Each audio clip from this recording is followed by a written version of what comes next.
डर या भय, ये ऐसे कुछ शब्द हैं जिसके अलग अलग मतलब होते हैं, अलग अलग मीनिंग होते हैं।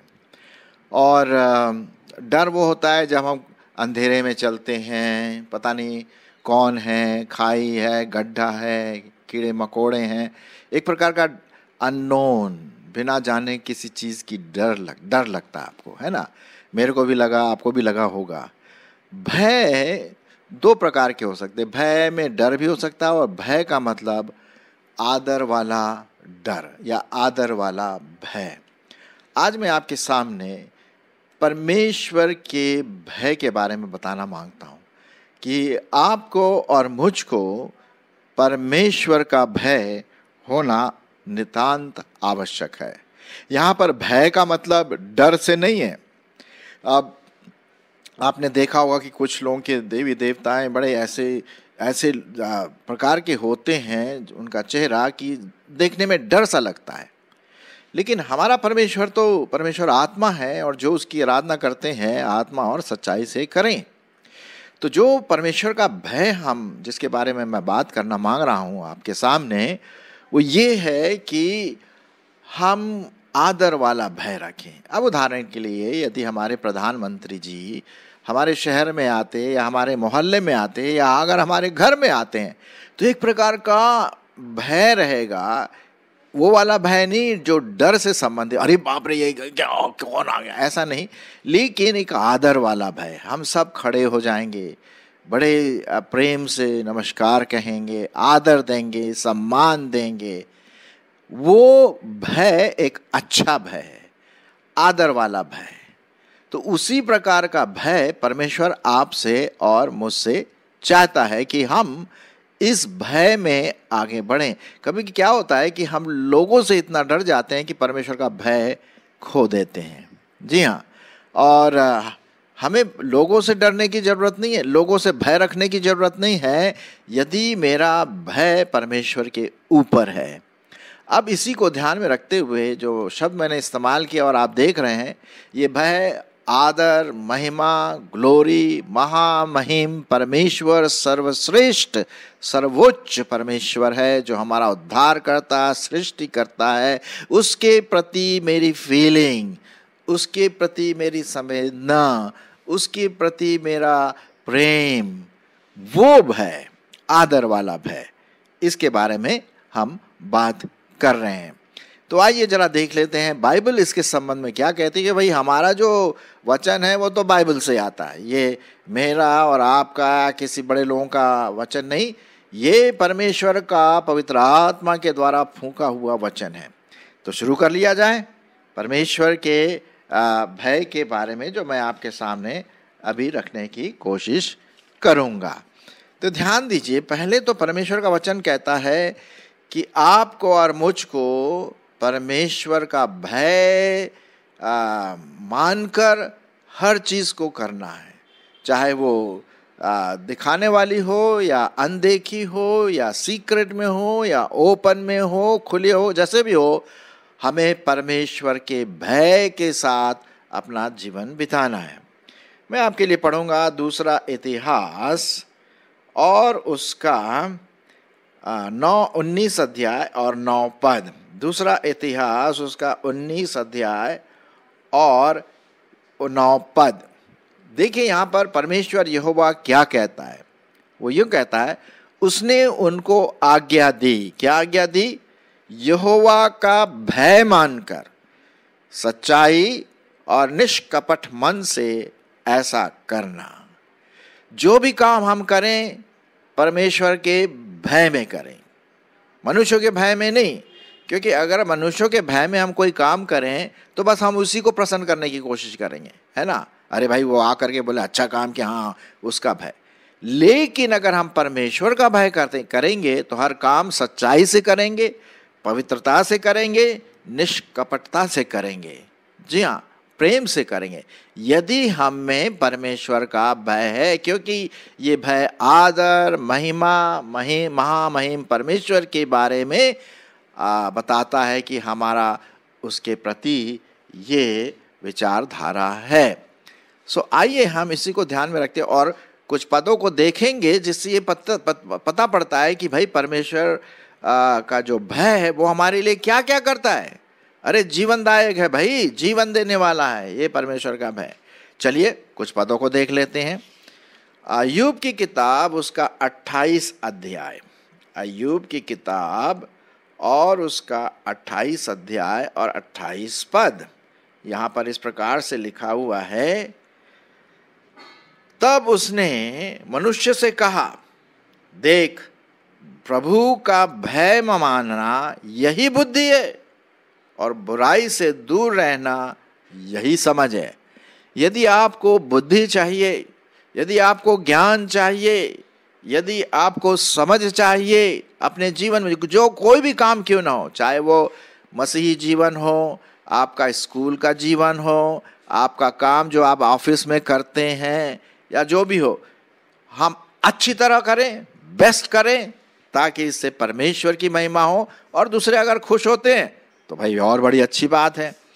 तो यदि हमें बुद्धि का आरंभ अगर हमें देखना है तो परमेश्वर का भय मानना, क्योंकि यही बुद्धि का आरंभ है। नीति वचन उसका 9 अध्याय और 10 पद, यहाँ पर भी वही बात लिखी जो हमने अय्यूब में पढ़ी। यहोवा का भय मानना बुद्धि का आरंभ है। आप बुद्धिमान होना मांगते हैं, आप स्टडी में बेस्ट करना मांगते हैं, आप अपने ऑफिस के कार्य में आपको समझ चाहिए, बुद्धि चाहिए, ज्ञान चाहिए, अरे साहब परमेश्वर का भय मानो, परमेश्वर का भय मानो। अब जब आप परमेश्वर का भय मानेंगे तो आप हर काम सच्चाई से करेंगे। इसे लिखा हुआ, यहोवा का भय मानना बुद्धि का आरंभ है और परम पवित्र परमेश्वर को ईश्वर जानना ही क्या है, समझ है। भजन संहिता उसका 19 अध्याय 9 पद, भजन संहिता उसका 19 अध्याय और 9 पद। यहोवा का भय पवित्र है। आमीन, हालेलुया। यहोवा का भय मानना क्या है, पवित्रता से लपेट जाना अपने आप को। यहोवा का भय मानना पवित्र है, वह अनंत काल तक स्थिर रहता है। यहोवा के नियम सत्य और पूरी रीति से धर्ममय हैं। तो यदि आपको और मुझको अपना जीवन पवित्र बनाना है तो लोगों के भय में नहीं रहना है, फिर तो पवित्र नहीं बनेंगे, फिर तो हम आर्टिफिशियल हो जाएंगे, प्लास्टिक वाले बन जाएंगे, दिखावटी वाले बन जाएंगे। कई बार मैंने अपने जीवन में ऐसा किया, फिर परमेश्वर के वचन ने और लोगों ने मुझे समझाया, भैया परमेश्वर का भय मान, तब पवित्रता तेरे चरणों में आएगी। क्योंकि परमेश्वर कौन है, पवित्र है, और लिखा हुआ है कि भाई पवित्र बनो क्योंकि मैं पवित्र हूँ। तो परमेश्वर का भय मानना, पवित्रता को अपने जीवन में लेना है। चलिए आगे और बढ़ते हैं। नीति वचन उसका 1 अध्याय और उसका 7 पद। नीति वचन 1 अध्याय 7 पद, वही अभी तक जो हमने बात किया। यहोवा का भय मानना बुद्धि का मूल है। बुद्धि और शिक्षा को मूढ़ ही लोग तो जानते, जो मूर्ख लोग हैं, जो परमेश्वर को नहीं जानते, वो बुद्धि को ज़्यादा ध्यान नहीं देते। भैया काम चलाओ यार, घूस दे करके काम करवाओ, हम क्यों करें, ऐसी दे दो। नहीं नहीं नहीं नहीं नहीं, अगर आप परमेश्वर का भय मानते हैं तो आपको बुद्धि मिलेगी और आप वही काम करेंगे जो परमेश्वर आपसे चाहता है। ठीक है, तो एक बात हम देखते हैं, परमेश्वर की ओर से ज्ञान आपको मिलेगा। मैं भी पिछले 40 साल से प्रभु की सेवा कर रहा हूँ और परमेश्वर ने मुझे कई प्रकार के ज्ञान और बुद्धि से भरा। हर समय तो खैर मैं नहीं बोल रहा हूँ कि मैं परमेश्वर का भय मानता हूँ, कभी कभी मैं लोगों का भी भय मान लेता हूँ या दूसरी चीज़ों का भय मान लेता, जो ठीक नहीं है। फिर परमेश्वर का आत्मा फिर बोलता वापस चलो भैया, आ जाओ, वापस आओ, परमेश्वर का भय मानो। हाँ, तो यही तो मसीह जीवन है ना, आदर महिमा पवित्र पवित्र महामहिम परमेश्वर को देना। चलिए आगे बढ़ते हैं। हम में से हर एक को एक मसीह जीवन के लिए पाप से और पापी विचारों से दूर रहना है, घृणा करना है। हाँ, ये तो बात है। पवित्रता का अगर हमें पहनना है, पवित्रता को अपने जीवन में लाना है, तो पाप से तो दूर रखना ही पड़ेगा, दूरी रखनी ही पड़ेगी, है कि नहीं। तो फिर यही बात लिखा हुआ है, अगर हम परमेश्वर का भय मानते हैं तो पाप से, पाप के जो जीवन है, पाप के जो विचार हैं, हमारे विचार, हमारा व्यक्तित्व, वो पाप से दूर रखेगा। चलिए परमेश्वर का वचन देख लेते हैं इसी के बारे में। नीति वचन और उसका 8 अध्याय 13 पद। नीति वचन उसका 8 अध्याय और 13 पद में क्या लिखा हुआ है, सुनिए क्या लिखा हुआ है। यहोवा का भय मानना, यहोवा का भय मानना, बुराई से बैर रखना है, घमंड, अहंकार, बुरी चाल, उलटफेर की बात से भी बैर रखती हूं। क्या बात है, क्या बात है। ये परमेश्वर का भय हमें अहंकार से दूर रखेगा, घमंड से दूर रखेगा, बुरी चाल, बुरे विचारों से दूर रखेगा, उल्टी सीधी बातों से भी दूर रखेगा। तो भैया ये जो आज हम आपके सामने ला रहे हैं कि हमें, मुझे और आपको परमेश्वर का भय मानना है ताकि हम इन सब चीज़ों से दूर रहें। यदि हम मनुष्यों का भय मानेंगे तो ये सब बातें आ जाएगी। मनुष्यों का भय मानेंगे ना तो घमंड आ जाएगा। मैं तो उसको वैसा बोलता, वो तो मेरा दोस्त है, मेरा तो उसके साथ पिक्चर भी खिंचा हुआ है, बड़े बड़े लोगों के साथ। घमंड आ जाएगा, अहंकार आ जाएगा, बुरी चाल आ जाएगी। दुनिया के लोगों का क्या है, बुरी चाल है ना, उल्टे सीधे काम है, हर चीज़ उल्टे सीधे काम से। हमें मनुष्यों का नहीं, परमेश्वर का भय। यहाँ पर हम इतना ज़रूर कहेंगे कि जो हमारे परमेश्वर के लोग हैं, जो परमेश्वर को प्यार करते हैं, हाँ उनका ज़रूर हम भय माने पवित्रता के साथ। लेकिन सबसे नंबर 1 परमेश्वर का भय, परमेश्वर को आदर, परमेश्वर को महिमा, उसको परम पवित्र परमेश्वर करके हम सब काम, चाहे देखने में आता हो या देखने में ना आता हो, है ना। मुझे पता है कि किसी ने एक बड़ा अच्छा उदाहरण दिया।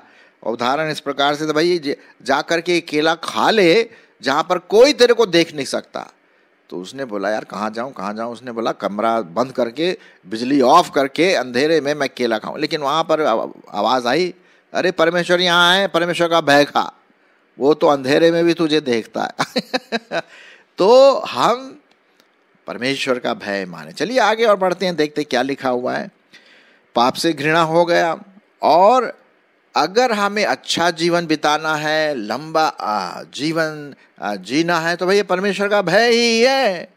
भजन संहिता तो नहीं, नीति वचन उसका 10 अध्याय 27 पद। नीति वचन उसका 10 अध्याय और उसका 27 पद क्या लिखा हुआ, जरा सुनिए। यहोवा के भय मानने से आयु बढ़ती है। लो भाई, यहोवा के भय मानने से आयु बढ़ती है। ये मैं नहीं बोल रहा हूं, ये परमेश्वर का वचन है। नीति वचन उसका 10 अध्याय 27 पद। हाँ जी हाँ, परंतु दुष्टों का जीवन क्या है, थोड़े दिन होगा है। ये तो ऐसा, ये परमेश्वर की प्रॉमिस है। यदि आप परमेश्वर का भय मानते हैं, यदि हम परमेश्वर के भय में चलते हैं, हमारा मसीह जीवन, हमारा आत्मिक जीवन, हमारा सब प्रकार का जीवन, तो परमेश्वर हमें क्या देगा, आयु, अच्छी आयु भी देगा। 14 का 27 नीति वचन, इसमें बहुत कुछ कहता है। नीति वचन उसका 14 अध्याय और उसका 27 पद भी देख लेते हैं साहब, क्या लिखा हुआ। यहाँ लिखा हुआ, यहोवा का भय मानना जीवन का सोता है, और उसके द्वारा लोग मृत्यु के फंदों से बच जाते हैं। आमीन। कितनी बार हम लोग जाते हैं इधर उधर, है ना, गाड़ी में, स्कूटर में, बस में, ट्रेन में, परमेश्वर हमारी रक्षा करता है। क्यों भैया, हम उसका भय मानते हैं। ठीक है, हमारा जो गाड़ी का चालक है, ड्राइवर है, या ट्रेन का ड्राइवर है, या प्लेन का पायलट है, या जो भी है, परमेश्वर उसको बुद्धि देता, भैया इस प्लेन में, इस ट्रेन में, इस बस में, इस गाड़ी में मेरा बंदा बैठा हुआ है जो मेरा भय खाता है। हाँ, तो वो ऐसे नहीं होने दे। इसलिए यहोवा का भय मानना क्या है, जीवन का सोता है, और उसके द्वारा लोग मृत्यु के फंदों से बच जाते हैं। देखिए कितनी आशीषें हैं अगर हम परमेश्वर का भय अपने जीवन में मानते हैं। फिर परमेश्वर का भय क्या करता है, हमें हमारी जरूरतों को भी पूरा करता है। हाँ, प्रभु यीशु मसीह ने एक बार आज एक बार कहा प्रभु यीशु मसीह ने, भाई कल की चिंता मत करो, कल क्या है, आज का जो है आपके लिए काफी है ना। परमेश्वर आपकी चिंता करेगा। अगर आपको पैसों की जरूरत है, परमेश्वर आपको पैसा देगा। अभी आज ही सवेरे की बात है, मैंने अपना बैंक अकाउंट खोला, देखा मोबाइल में, तो भैया किसी ने मुझे भेज दिया कुछ पैसा। हाँ, हमारा एक भाई है जो हमारे नेबर में रहता है, पड़ोस में। बाद में मुझे पता पड़ा और मैंने उसको धन्यवाद दिया। क्यों? ये परमेश्वर अपनी ओर से देता है, आपको भी देता होगा, हैं? आशीषें, धन दौलत। मैं नहीं बोल रहा हूँ कि बहुत सारा धन दौलत, फिर तो प्रॉब्लम हो जाएगा, क्योंकि पैसा जब आ जाएगा तो भैया मुश्किल हो जाता है। लेकिन हाँ, इतना है कि ज़रूरत हमारी पूरी करता है यदि हम परमेश्वर का भय माने, और वो हमें आदर भी देता है। चलिए पढ़ लेते हैं नीति वचन, फिर से नीति वचन में आ जाएं और उसका 22 अध्याय, नीति वचन और उसका 22 अध्याय और 4 पद। नम्रता और यहोवा के भय मानने का फल क्या है? धन, महिमा और जीवन होता है। क्या बात है, क्या बात है। यहोवा के भय से नम्रता, धन, महिमा, जीवन प्राप्त होता है। तो क्यों ना भैया हम परमेश्वर यहोवा का भय माने, प्रभु यीशु मसीह का भय माने, पवित्र आत्मा का भय माने, त्रिएक परमेश्वर का भय अपने जीवन में, हमारे सोच विचार में, हमारे व्यक्तित्व में, हमारे दैनिक दिनचर्या में, परिवार में, चर्च में, दोस्तों के साथ, अन्य जातियों के साथ, यही बोले कि मैं भाई एक परमेश्वर का भय मानता। हमारा एक कोई है मेडिसल वाला, तो वो भी यही सोच रहा, हाँ यार ये परमेश्वर का भय तो मानना बहुत इम्पोर्टेंट है। उसने ये मुझसे ये बात कही, परमेश्वर का भय। तो क्या है, परमेश्वर हमें आशीष देता है। कभी आपको कोई है ना लिफ्ट दिया, मुझे भी दिया, कहीं जाना है, परमेश्वर आशीष देता है, हाँ, अपने लोगों के द्वारा। कभी हो सकता है आपके चाचू, आपके मामी बोले ले बेटा, ले ये पैसा ले जा, कुछ अच्छा कुछ खा ले, बड़ी खुशी होती है कि नहीं? हाँ, मेरे ख्याल में आप मुस्कुरा तो रहे होंगे साहब ये बात सुन करके। चलिए, तो परमेश्वर, जब परमेश्वर के भय हम मानते हैं तो वो परमेश्वर हमें आशीष देता है, धन, महिमा, जीवन। ठीक है। अच्छा, हम देखें अब नए नियम में आ जाएं, और नए नियम में जब हम प्रेरितों के काम में पढ़ते हैं तो वहाँ पर भी बड़ा परमेश्वर का भय लोगों में छा गया। वो कैसा? क्योंकि परमेश्वर उनके जीवन में आया, प्रभु यीशु मसीह को उन्होंने उद्धारकर्ता ग्रहण किया और उनमें परमेश्वर का भय छा गया, और वे प्रभु में बढ़ने लगे, शारीरिक रूप से, आत्मिक रूप से, मानसिक रूप से, हर प्रकार से। मैं पढ़ूंगा आपके लिए प्रेरितों के काम, उसका 9 अध्याय और 31 पद। 9 अध्याय 31 पद। इस प्रकार सारे यहूदिया और गलील और सामरिया में कलीसिया को चैन मिला और उसकी उन्नति हुई, और वह प्रभु के भय और पवित्र आत्मा की शांति में चलती और बढ़ती गए। कैसे बढ़ गए? प्रभु के भय में, पवित्र आत्मा की शांति में वो चलते रहे। हम यही बात पढ़ते हैं प्रेरितों के काम उसका 2 अध्याय में भी, जब पहला चर्च स्थापित हुआ तो वहाँ पर भी परमेश्वर का भय छा गया। सब लोगों पर परमेश्वर का भय छा गया। 42 पद 43 पद। और वे प्रेरितों से शिक्षा पाने और संगति रखने में और रोटी तोड़ने में और प्रार्थना में लवलीन रहे। कौन? प्रथम कलीसिया। और सब लोगों पर भय छा गया, और बहुत से अद्भुत काम और चिन्ह प्रेरितों के द्वारा प्रकट होते थे, और वे सब विश्वास करने वाले इकट्ठे रहते थे, और उनकी सब वस्तुएं क्या थी? साझे की थी। तो ये हम देखते हैं मेरे प्रियो, जब परमेश्वर का भय हम में आता है ना, तो अजीबो गरीब अलग प्रकार का मिरेकल, आश्चर्य काम, हमारे जीवन में शांति, और परमेश्वर हर प्रकार से आशीष देता, चाहे वो शारीरिक रूप से हो, मानसिक रूप से हो, आत्मिक रूप से, जैसे भी हो, पारिवारिक से रूप से, हमारे काम में आशीष, हमारी स्टडीज में आशीष। याद रखें, हम मनुष्यों का भय नहीं, परमेश्वर का भय माने। मैं आपके लिए एक बहुत अच्छी कविता, छोटी सी कविता पढ़ना मांगता हूं और उसी के साथ हम बंद करेंगे। न चाहते हुए भी डर आ जाता है। सुनिए इसे ध्यान से। न चाहते हुए भी डर आ जाता है, डर के कारण भय छा जाता है। बोलना कुछ होता है पर बोला और जाता है। डर डर के कभी जिया नहीं जाता और डर से कभी भागा नहीं जाता। अगर डरना ही है तो उससे डरो जिससे डर भी डर कर भाग जाता है। कैसी लगी एक कविता? अच्छी है कि नहीं? हाँ, ये बहुत अच्छी कविता है जो बताता है कि अगर डरना है, परमेश्वर का भय मानना है। आइए हम परमेश्वर के भय को प्रथम प्राथमिक स्थान दें अपने जीवन में।